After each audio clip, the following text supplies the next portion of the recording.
Public private and partnership. దీనివల్ల నష్టం ఏమైనటువంటి విషయాన్ని మనం ఒకసారి ఆలోచిస్తే, ప్రభుత్వ ఆధ్వర్యంలో కాలేజీలు నడిస్తే, మెడికల్ కాలేజీలు నడిస్తే 50 సీట్లకి 15,000 చొప్పున, అంటే 50%, 50% ఆఫ్ ద సీట్స్ 15,000కే విద్యను అందిస్తారు. పేద తరగతి, బడుగు బలిగిన వర్గాలు, మెరిట్ ఉన్న విద్యార్థులు అందులో తక్కువ ధరకే వైద్య విద్యను అందుకునేటువంటి పరిస్థితి వస్తుంది. 35% ఉన్న సీట్లకి 12 లక్షల చొప్పున వసూలు చేస్తారు.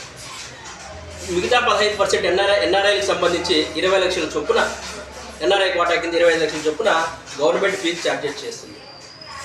ఒక్కసారి ఇది కింద వాళ్ళ కార్పొరేట్ వ్యవస్థలోకి వెళ్ళిపోతే ఫీజులు అనేటువంటి కావచ్చు, ఇన్ఫ్రాస్ట్రక్చర్ కావచ్చు, వాళ్ళ ఇష్టానుసారం కొద్ది వాళ్ళు చేసినటువంటి పరిస్థితి ఉంటుంది. మరి 50% సీట్లకి 15,000 చొప్పున కార్పొరేట్ వాడు మనకి ఇస్తాడా? సరే, దీనివల్ల మేలు జరుగుతుందని చెప్పని మీరు పదే మంత్రి గారు కావచ్చు, మీరు పదే చెప్తూ మేలు జరుగుతుందని చెప్పారు. 15% ఉచితంగా తక్కువ ఫీజుకి వెళ్ళినటువంటి కార్పొరేటర్లు మనకి ఇస్తారా?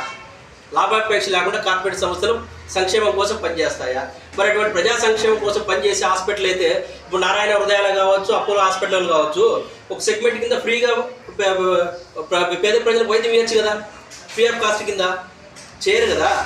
మరి అటువంటి వాళ్ళని నమ్మి మనం ఎట్లా వాళ్ళకి దానదత్తం చేస్తున్న విషయాన్ని ఒకసారి మీరు ఆలోచించాలా. అదేవిధంగా దీని అంతటికీ మూలమైనటువంటి నీతి ఆయోగ్ అనేటువంటి ఒక చట్టం, దాని మీద వీళ్ళు ఆదర్శంగా తీసుకొని చేస్తారు. నీతి ఆయోగ్ అనేటువంటి ఏం చెప్తా ఉందని చెప్పంటే, 2017లో మార్గదర్శకాల ప్రకారము ప్రైవేటు, ఇంతకుముందు వరల్డ్ బ్యాంక్ చెప్పిన విధానం ఏముందంటే ప్రైవేట్ అండ్ పార్ట్నర్షిప్.